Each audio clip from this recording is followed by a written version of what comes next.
You are listening to the Scars and Guitars podcast. My name is Andrew Mackay-Smith, and this is my conversation with a musician and artist all the way from the far north of Queensland in Australia. His name is Jayson Watkin. It's a fascinating discussion. For this one here, I'd implore you to grab yourself a herbal tea or a cup of coffee or even an alcoholic beverage, sit down and enjoy it. So here he is, Mr. Jayson Watkin. Hello, mate. Sounds like we connected. Yeah, mate, we're on. No worries. Sorry about before too. I just got my numbers mixed up. That's all right. It's Andrew, is it? Andrew Mackay-Smith. That's right. Yeah. Jayson Watkin. Pleased to meet you, mate. Likewise, mate. Yeah, Lee's told me a little bit about you, but I got to tell you, I have not read a biography on Facebook quite like yours. Oh, really? Yeah, I mean it's great. No, it's good because it's out there, man. It's out there. It's I mean, there's this sentence here. However, he was unable to ride the wave, and Watkins soon found himself on a journey of self-sabotage, plummeting him into heartbreak. I mean, when a musician puts that out there, you automatically stop what you're doing, no matter what sort of music that they're writing, and you listen. You want to listen. You want to find out what's going on. Oh, that's cool. Thanks, man. I appreciate that. And whereabouts from up north are you? Mate, my wife and I live on Cape York, on the east coast of Cape York, up at a place called Portland Roads. We're pretty isolated. How far away from Cairns is that? It's about Cairns is probably 10-hour drive. Jesus. Okay, you're that far up. Yeah, we're pretty isolated. Where we actually live at Portland Roads is probably one of the most remote locations in Australia because we basically, for 3 to 4 months of the year, we get completely cut off from the outside world. Like, the roads cut, 9 times out of 10 the airport's shut. So, I mean, it's a different lifestyle, but I guess that's why we're here. I bet. What drew you to that part of the world? Or are you from there originally? My wife's from up here. She grew up in Weipa, so I think that was probably a big attraction. But I came up here contract fencing about 5 years ago.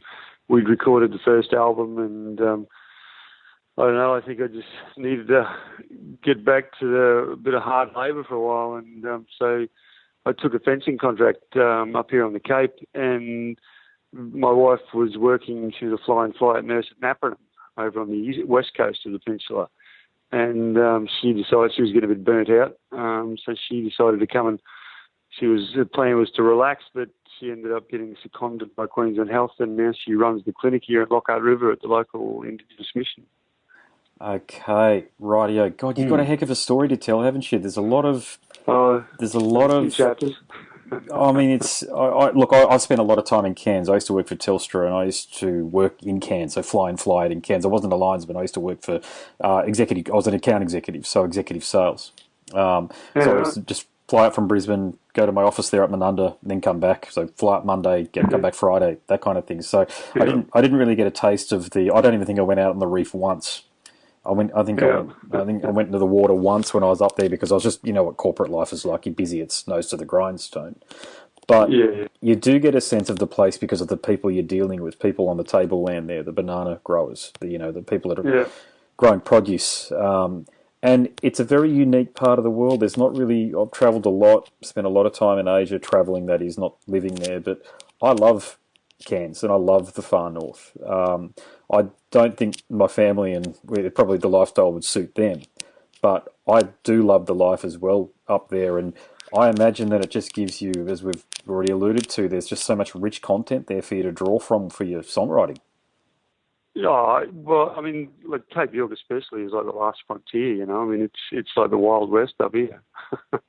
And yeah, you're right, there is. I mean, I wrote the last album up here, and especially the property that we own up at Portland Roads, it's pretty hard not to get inspired. We're sort of we've got a renovated World War II gun emplacement that we live in. That's up on the hill, and it's got this prime position, as you can imagine, a gun emplacement would overlooking the Coral Sea, and we've got this beautiful view to the north. So, I mean, I don't know. I think songwriters do take a lot of inspiration from where they live, and it sort of makes sense.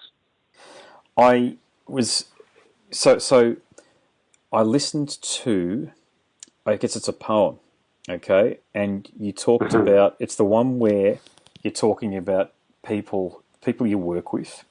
I want to give people Really? that are listening an opportunity to listen to it without me going into too much detail because I listened to it, and if there's the only people that won't relate to it are the assholes that you're talking about in the poem. Well, You well, know you what I know what mean? the funny part about that poem is that after we I finished work at the mine I was working in, and that's where I wrote a bunch of comedy songs, and predominantly just to keep ourselves awake on night shift. That we went back after the mine closed down, and there was like this farewell party, and I took a bass player and a recording console back, and we recorded the gig that we did around the bar, and I recited that poem, and the guy that I recited about was sitting in the front row, and he's laughing his ass off, and I'm sitting He there has thinking, no if idea. only you knew.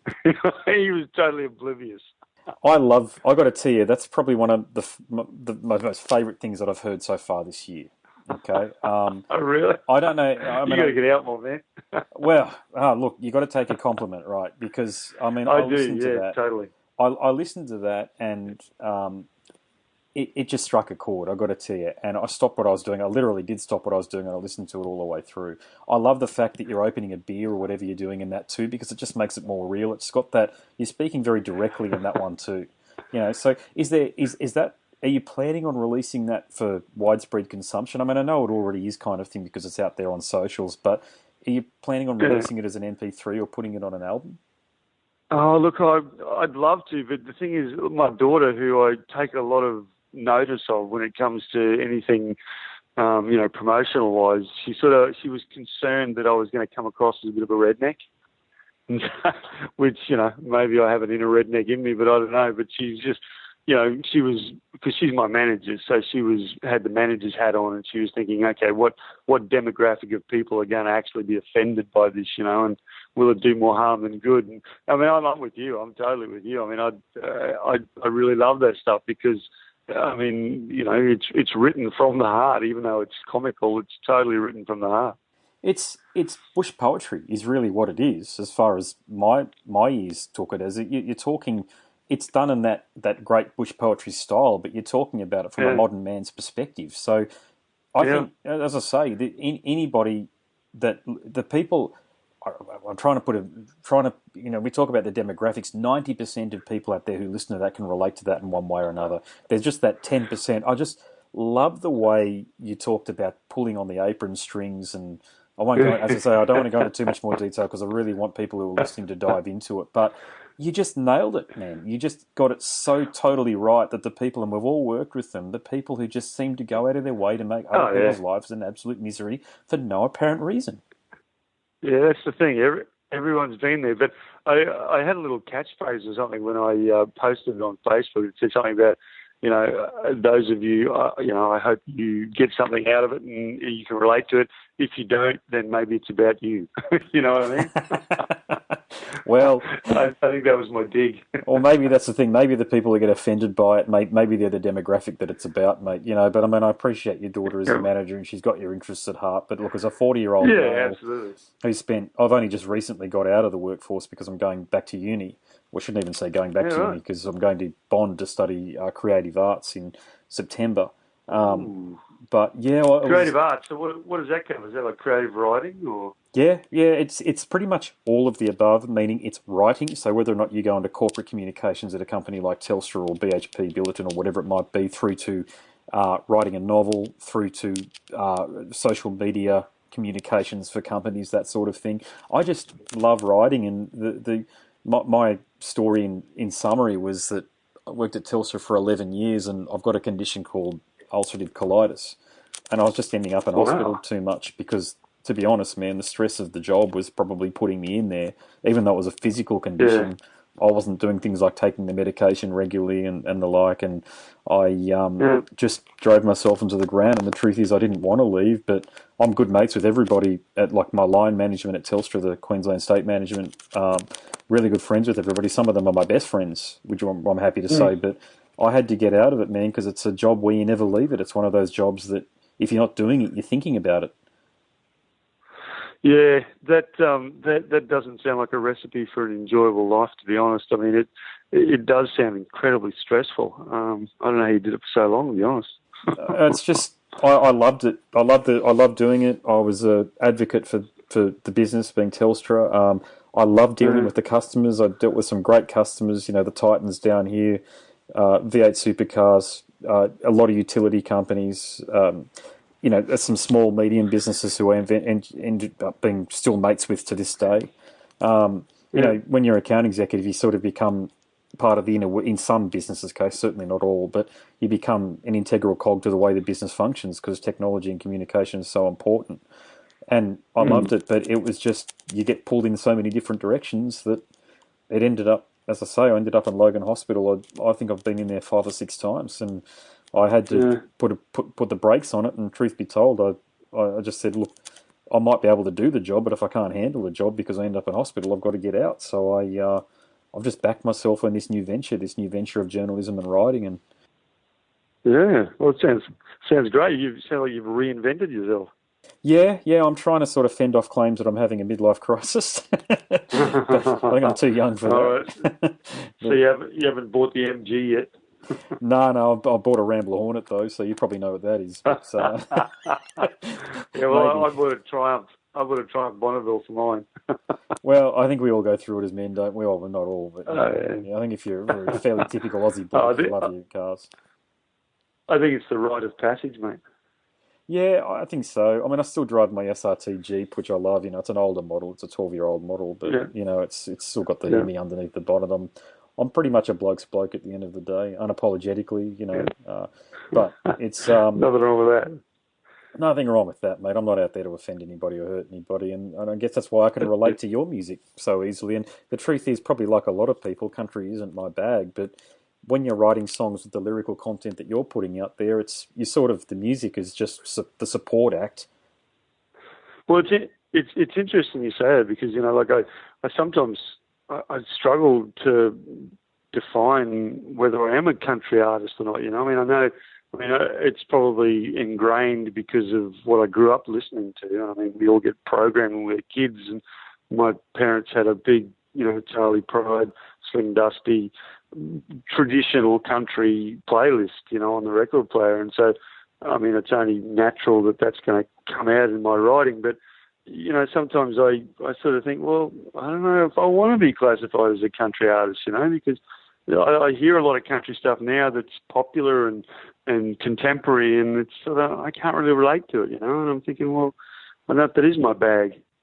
Well, you've got a very nice little reggae groove going on there, and I think the track's called "These Are the Days."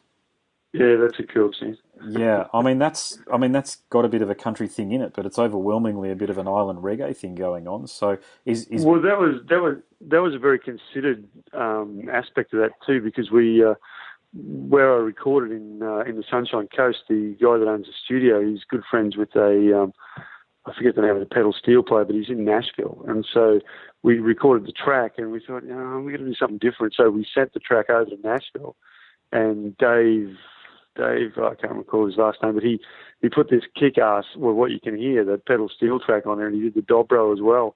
And it just sort of took it from being, some white dude trying to sound reggae to a whole new style of thing. I mean, it was like a country reggae crossover thing, and yeah, I really totally. loved the way it turned out. Yeah, very good bit of Al Anderson guitar playing going on there too. It's just very nice groove in the background there, bopping along. It's great beer drinking music, and I mean that in the nicest possible way. It's Well, yeah, absolutely. I can relate to that. Well, a lot of the secret of that success was it was actually Will Kepper, the bass player, playing the skank guitar, and he's an island boy. Like he grew up in Cairns, but he's TI guy, and it's an innate ability for them to be able to play that skank reggae feel. It's just so natural. that's what I picked up when I made the Al Anderson reference. Yeah, Of course, Al yeah, Anderson is Bob yeah, Marley's guitarist, so that's yeah. that's totally what I heard. And Al Anderson's a genius as far as I'm concerned. So yeah, no, that's great. So do you think you're gonna plough that musical field more as you move along? Is that fertile ground for you? Oh, yeah, look, I'll keep writing. There's no two ways about it. But I'm in the throes of trying to establish myself with a little fishing charter Cape York adventure business up here on the Cape, which, will include my music because obviously, I can't help myself but be an entertainer when I'm hosting.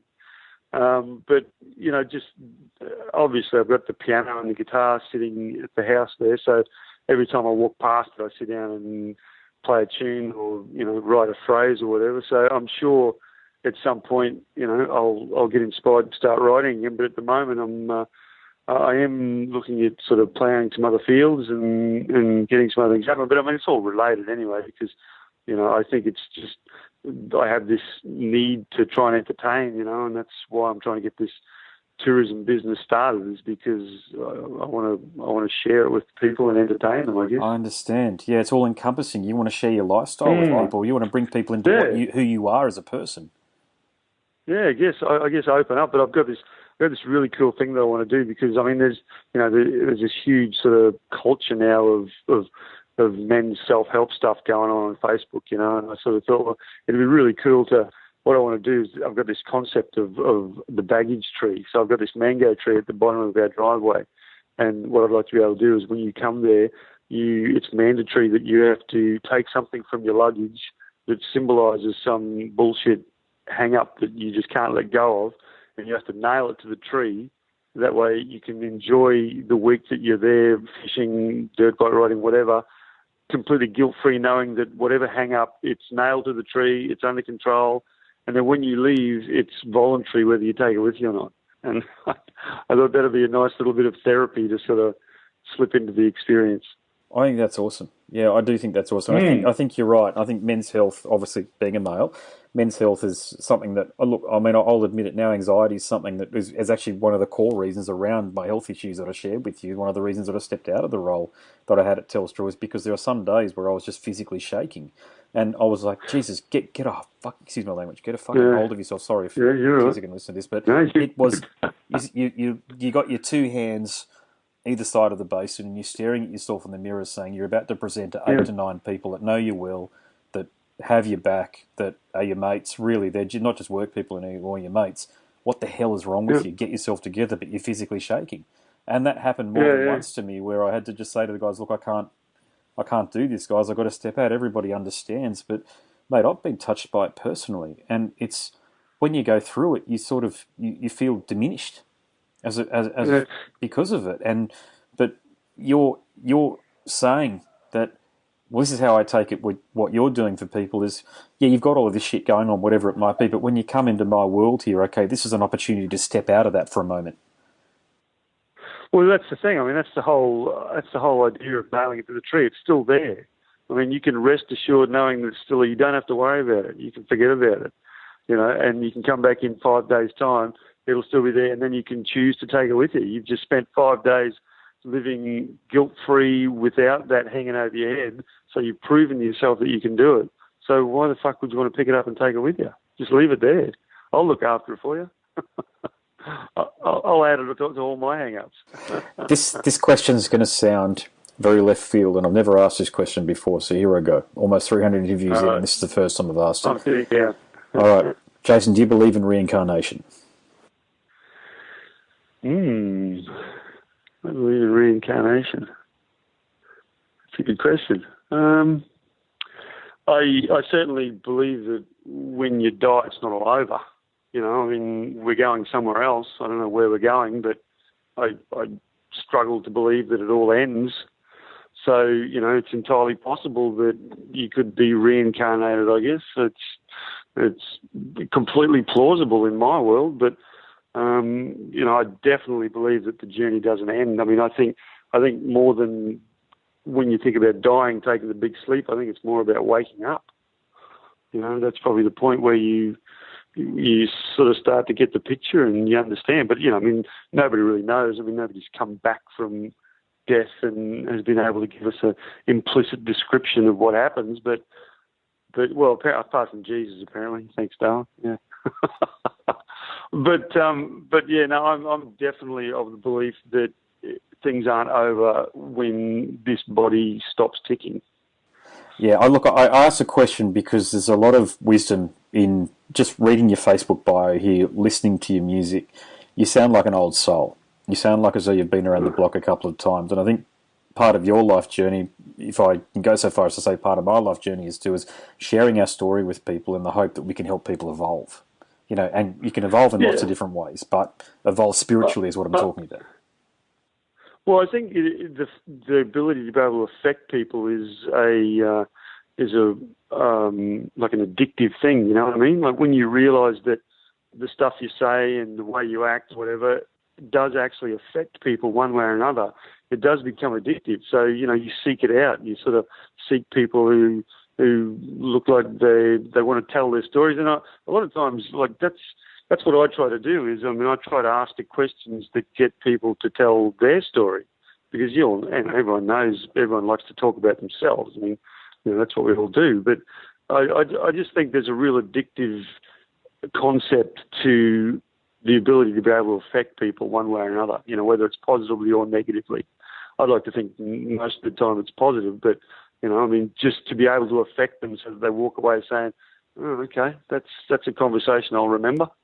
Well, the only it's not a difference of opinion in what you're saying at all. But the only thing that I'd like to add to what you're saying is I don't necessarily think you're talking about yourself. I think you're talking about your experience, and that's very engaging, extremely engaging. When people are talking about themselves a la the Kardashians, you tune out almost instantly Yeah. unless you like them, Yeah. unless you aspire Yeah. to be like that. And what you're doing is sharing your story, and that draws people in. And mate, I think I don't know who it was. Was it Elvis?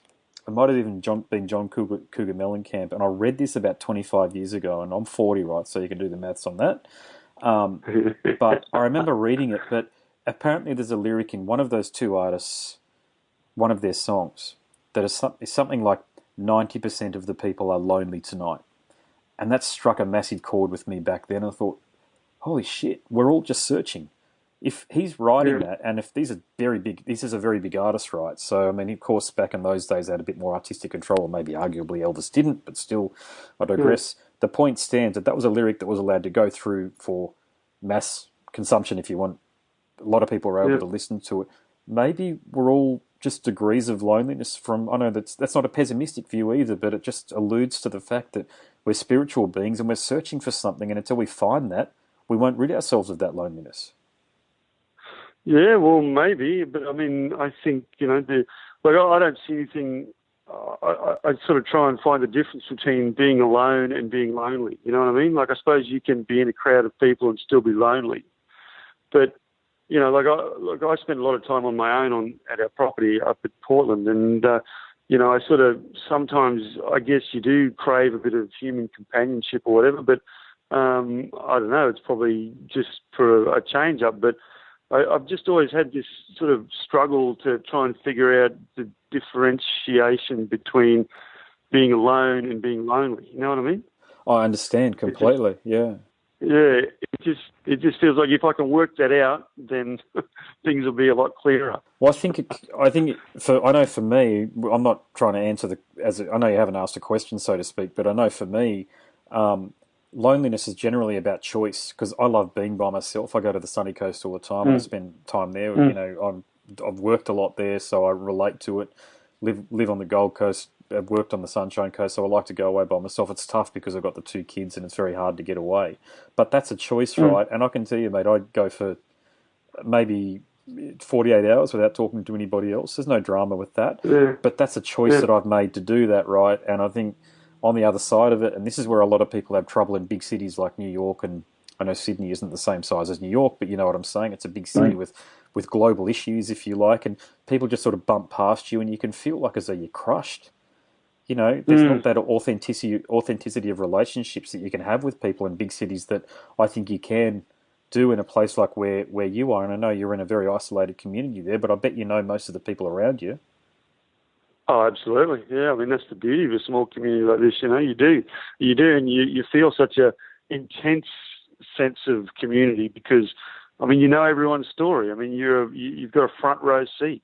It's not like when you walk down the Queen Street Mall. I mean, you haven't got a clue. I mean, all you can do is visualise someone, and then if you're so inclined, make a judgment and assume what they might do. But you've really got no idea. But when you live in a community like this, you literally know the story of every person around you, like to a degree. I mean, obviously, I mean, everyone interprets things differently, but when you get the basic outline and you sort of start piecing it all together, you sort of get a very intimate understanding of people. And I think that's what I love about small communities, because I don't know, I really enjoy conversation. Like I think that's another reason why I'm opening myself up to this whole terrorist thing, because I really enjoy a good conversation with someone where there's no prejudice and there's no,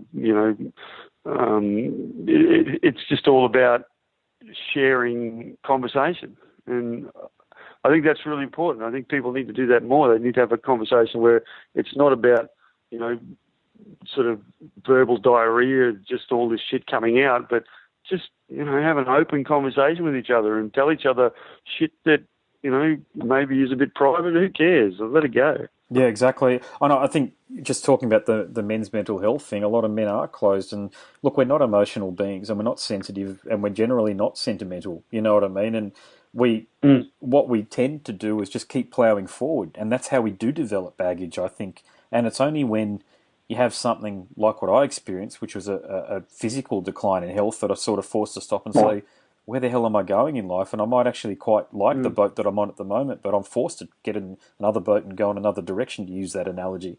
And I'm quite open to it now. It wasn't an easy decision. Sorry, when I say it wasn't an easy decision, it was not the thing that I was thinking of when I left Telstra, that I'd go to Bond Uni and study creative arts. And to be honest, mate, I think I'm pretty bloody dumb, so I just hope I can get through it. You know what I mean? I'm not. Come on, mate, you leave the self-deprecation to me, eh? Well, I just hope. I'm 40 years of age. I've got 2 kids. I just hope I've got enough in the tank to get through it. And the reason I chose Bond was because I could get through it in 2 years. If it was through Griffith Uni in Nathan campus here in the suburbs of Brisbane or down on the Gold Coast, I don't think over 3 years. I don't think I'd get through it. You know that 2 years. It's compressed. Well, the simple fact that you've taken the step and you're doing it, I mean, you've obviously, you have on board all the instruments you need. So, it's just a matter of finding the enjoyment in it so that you can carry it out, I guess. Yeah, well, that's it. I've just got to have faith, really. I'm a big believer in faith, and that the spiritual aspect of faith, meaning there's something beyond out there, pretty much mirroring what your feelings are. We don't know what it is, but there's something else out there. The journey doesn't finish, and it's a benevolent force. It's not a malevolent force, and provided you've got will and you've got effort and you can work in a direction that you choose, something good should come of it, and you can draw people to you that will help you. And I think that'll happen for you with your venture there, because you've got so much intent behind it, and because it's such a benevolent thing that you want to do, share your experience with people, and it sounds like a bloody good time, mate. I'm even interested in doing it, if I can get away from the wife and family. So it just feels like the right thing to do, and it feels like I'd really enjoy it. So I reckon that if I can enjoy doing it, then that's probably a winning formula. But I don't know. Who knows? I'll just throw it out there and see what happens. I mean, there's heaps of challenges and hoops to jump through, but I'm just breathing in and out, I guess, waiting for it to happen.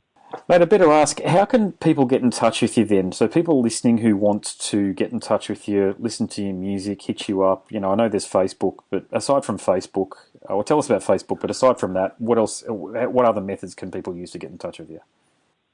Oh, well, give me a couple of months and I'll be able to come and book a fishing trip with me. I don't know, mate. I guess the website's probably the best way to go, because I check the messages that come through on the website. So if people are keen to have a yarn, and which I'm always keen to, especially people who are digging my music, that's probably the best way to get in touch with me, just through the website, jasonwatkin.com. The reason I make a point of asking that with all of the people that I talk to is that the majority of my listenership is in the United States from my podcast series. Oh, really? Yeah. I've got the radio show 4ZZZ Digital that I contribute to, but overwhelmingly, most of my feedback comes through from the podcast series. And I love having an audience up there.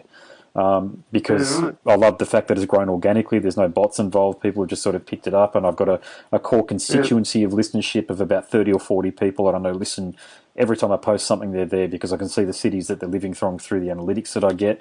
And mate, I know that I'm confident, mate, that it doesn't end there at the discussion. I'm confident that they then go and search for the music of the artist that I've spoken to. So. Well, it's funny because about 18 months ago, I think my wife ordered like this vinyl print, like it's like a vinyl print. So she was ordering it for my son, and the artist was in New York. And is that what happened, Dale? You ordered a vinyl print or something? And yeah, anyway, so this guy's in New York, and she buys it online, and he sends it out, and he's put a letter in an envelope. And the letter basically reads, I don't know if you're the Jayson Watkin I've been listening to on an Australian podcast, but if you wrote Jackie Kneebone, then you went on to say something about, it's a pleasure to meet a fellow artist. And, I mean, this guy's in New York, for crying out loud. I mean, how cool is that? And he obviously saw the name and recognised it and felt obliged to reach out, and I thought, fuck. That is really cool, mate. You're connecting with people. Yeah, I mean, it's whatever other plans you've got, all those wonderful plans that you've spoken about. Your music's already connecting with people, and you can't replace the value in that. I mean, you're obviously helping people through your music because it's giving people, it's adding to it's uplifting them. It's giving them happiness of spirit. And if New York, I love New York, by the way. Sorry, I think what it does is they realise that there's other people going through the same shit. You know what I mean? Like, it's vindication. Because I mean, it's like my music is such an everyman's music that people can listen to it and say, oh, okay, so it's not just me. This guy he's not a bad singer and songwriter. He's going through the same stuff. So I guess if that helps, then more power to me. Yeah. Well, mate, it's been a fascinating chat. I'll let you get back to the rest of your evening, but thank you so much for opening up. You are listening to the Scars and Guitars podcast. My name is Andrew Mackay-Smith, and that was my conversation with the musician and artist all the way from the far north of Queensland in Australia, Mr. Jayson Watkin. Thank you so much for listening.